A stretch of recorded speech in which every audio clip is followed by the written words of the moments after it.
Swastiastu, Assalamualaikum warahmatullahi wabarakatuh.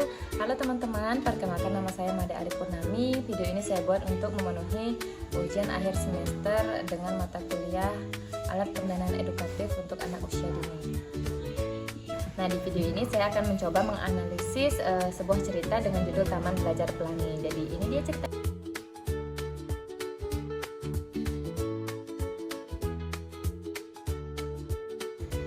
Itu sepenggal ceritanya. Jadi kita coba analisis. Yang pertama itu adalah API. Jadi apa sih pengertian API? API itu adalah alat yang dirancang khusus untuk mendukung pembelajaran anak usia dini. Jadi melalui aktivitas bermain yang menyenangkan dan juga bermakna tentunya. Jadi API ini bertujuan untuk merangsang perkembangan fisik, perkembangan kognitif dan juga sosial emosional anak.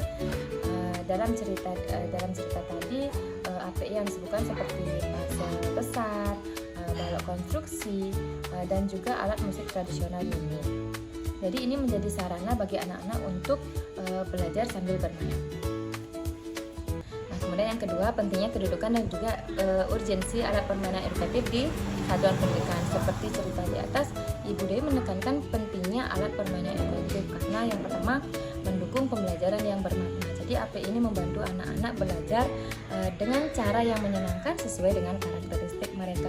Kemudian yang kedua, mengembangkan potensi anak. Jadi API dapat mendorong eksplorasi kreativitas dari kemampuan berpikir kritis anak-anak. Yang terakhir, yang paling penting adalah keamanan dan kesesuaian. Jadi API itu harus aman digunakan agar anak-anak dapat belajar tanpa risiko cedera. Menurut pendapat saya, urgensi alat permainan edukatif di lembaga PAUD sangat relevan karena anak usia dini belajar lebih efektif melalui pengalaman bermain yang terarah. Jadi API berfungsi sebagai jembatan antara bermain sambil belajar.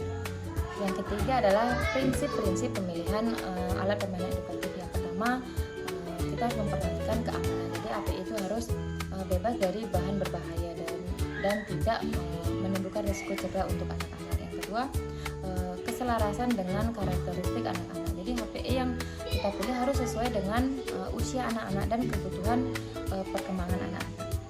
Kemudian yang ketiga adalah meningkatkan kreativitas. Jadi API harus mendorong anak-anak untuk berpikir kreatif seperti yang dilakukan oleh Bu Guru Ani di cerita tersebut,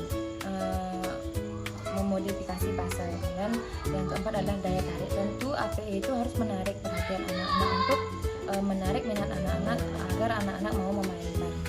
Kemudian yang terakhir adalah multifungsi. Jadi APE dapat digunakan dalam berbagai cara untuk mendukung berbagai aspek perkembangan anak-anak. Kemudian yang keempat adalah tujuan dan juga fungsi alat permainan edukatif. Tujuan yang pertama adalah mendukung pembelajaran anak secara menyenangkan dan juga bermakna. Kemudian meningkatkan keterampilan kognitif, motorik dan juga sosial emosional anak.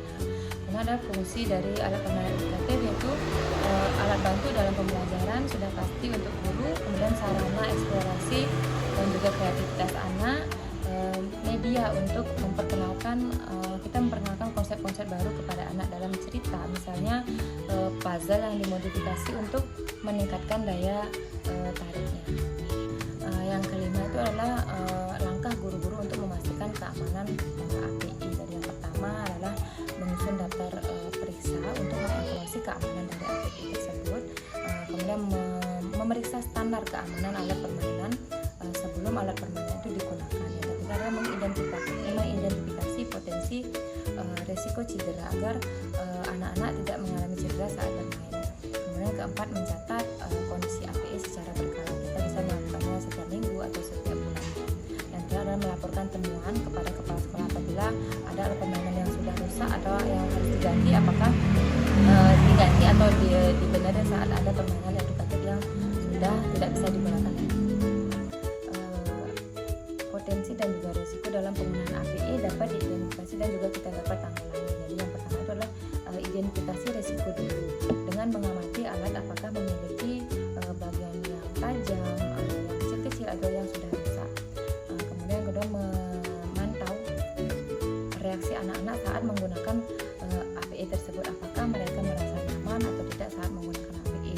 Kemudian kita bisa menanggulangi dari saat kita melakukan identifikasi kita melakukan penanggulangan dari resiko. Yang pertama dengan mengganti atau memperbaiki alat yang sudah rusak atau sudah tidak layak pakai, kemudian menggunakan bahan yang aman dan ramah anak, misalkan dengan menggunakan kain pinus atau dengan menggunakan cat yang tidak beresiko untuk anak. Yang terakhir adalah memberikan pengawasan aktif selama anak-anak bermain.